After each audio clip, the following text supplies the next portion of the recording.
Assalamualaikum warahmatullahi wabarakatuh. Saya Ripala Prian Kosta akan menjelaskan tentang sejarah ilmu komunikasi di zaman pertama, yaitu zaman prasejarah. Di zaman ini kita atau manusia purba berkomunikasi melalui alat yang menghasilkan bunyi seperti gendang, trompet yang terbuat dari tanduk, serta menggunakan asap untuk mengartikan bahwasannya ada pertanda bahaya yang akan datang. Selain itu, dalam masa prasejarah juga berupa tulisan-tulisan kuno atau lukisan-lukisan kuno yang dilukis di dinding sebagai sarana alat komunikasi. Di zaman masa prasejarah juga, tak tepatnya pada tahun 105 Masehi, bangsa Cina berhasil menemukan kertas yang digunakan sebagai alat komunikasi yang digunakan hingga saat ini. Kertas menjadi salah satu alat komunikasi dalam masa prasejarah yang digunakan untuk menyampaikan pesan kepada orang yang berada di daerah jauh. Di zaman yang kedua, yaitu zaman modern. Zaman ini banyak sekali ilmuwan yang menemukan alat sarana komunikasi. Contohnya seperti Johann Gutenberg yang menemukan mesin cetak yang platnya bisa diganti menjadi besi atau kayu. Yang kedua, ada Alexander Graham Bell yang menemukan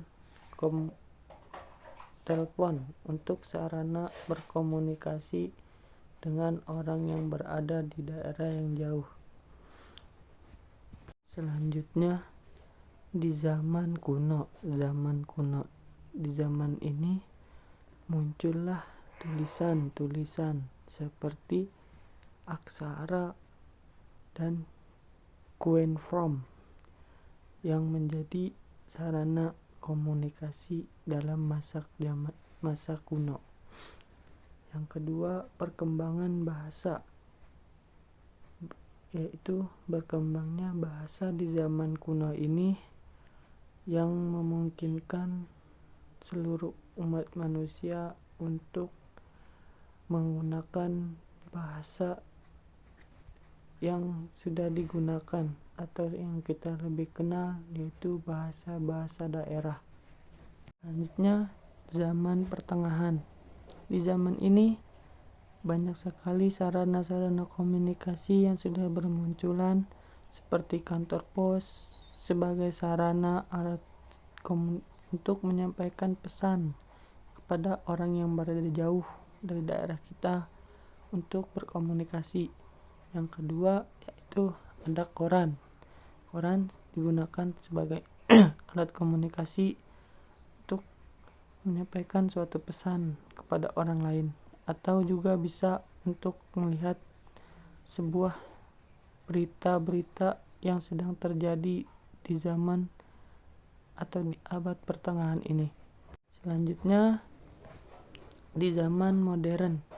Di zaman ini juga sudah banyak alat-alat komunikasi yang bermunculan seperti televisi yang digunakan pada zaman itu untuk berkomunikasi atau melihat berita-berita yang sedang terjadi, sama halnya seperti koran. Yang kedua, yaitu ada radio. Radio juga digunakan sebagai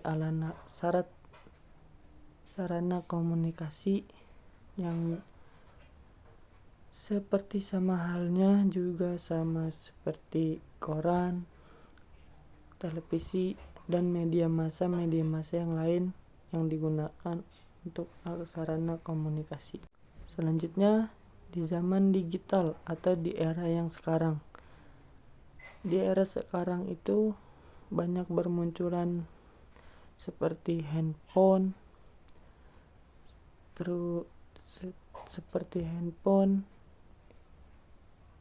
teknologi AI yang sudah makin mencanggih.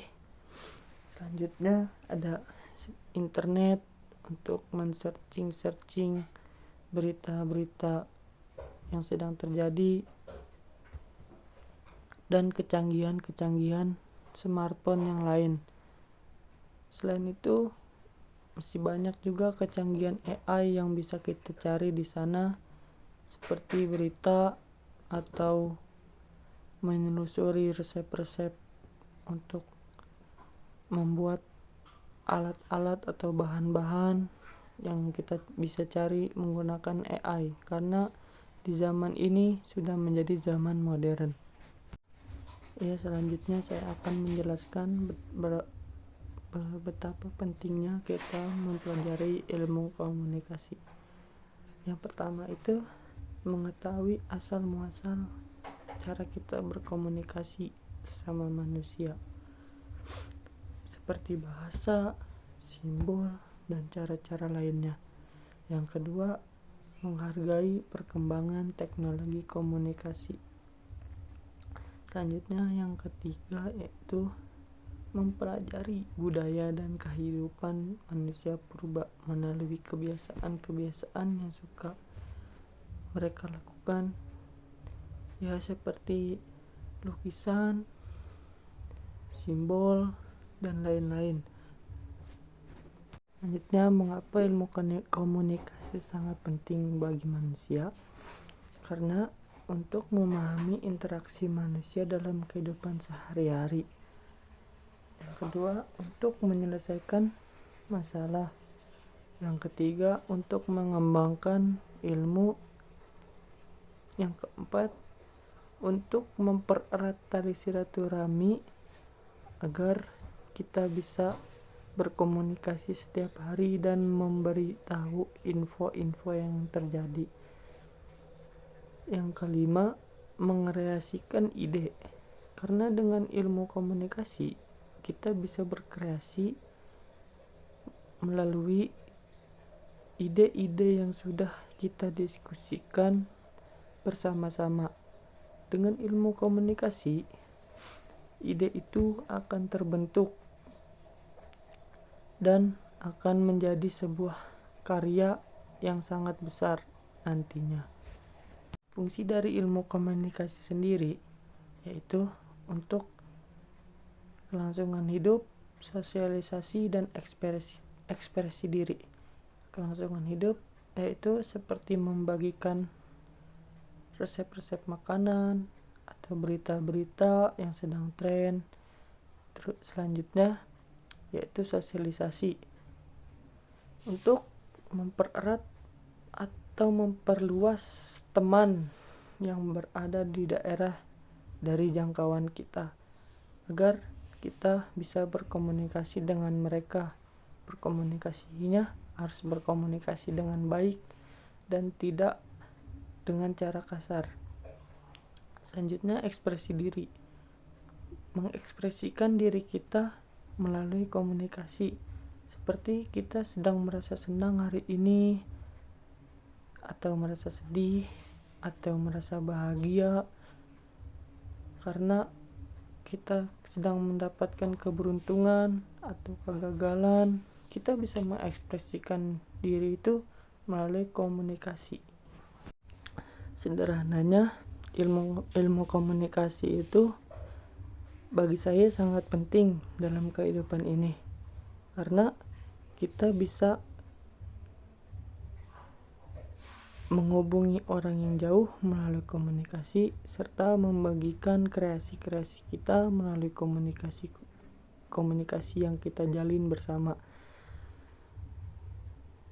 Singkatnya, ilmu komunikasi itu sangat penting bagi kehidupan manusia, baik di masa prasejarah atau di zaman era modern seperti sekarang. Lainnya, di zaman sekarang ini sudah banyak bermunculan AI yang sangat canggih, melebihi hampir setengah otak manusia, yang sering digunakan sebagai sarana untuk mencari web yang digunakan sebagai sarana komunikasi. Mungkin cukup sekian dari saya. Wassalamualaikum warahmatullahi wabarakatuh.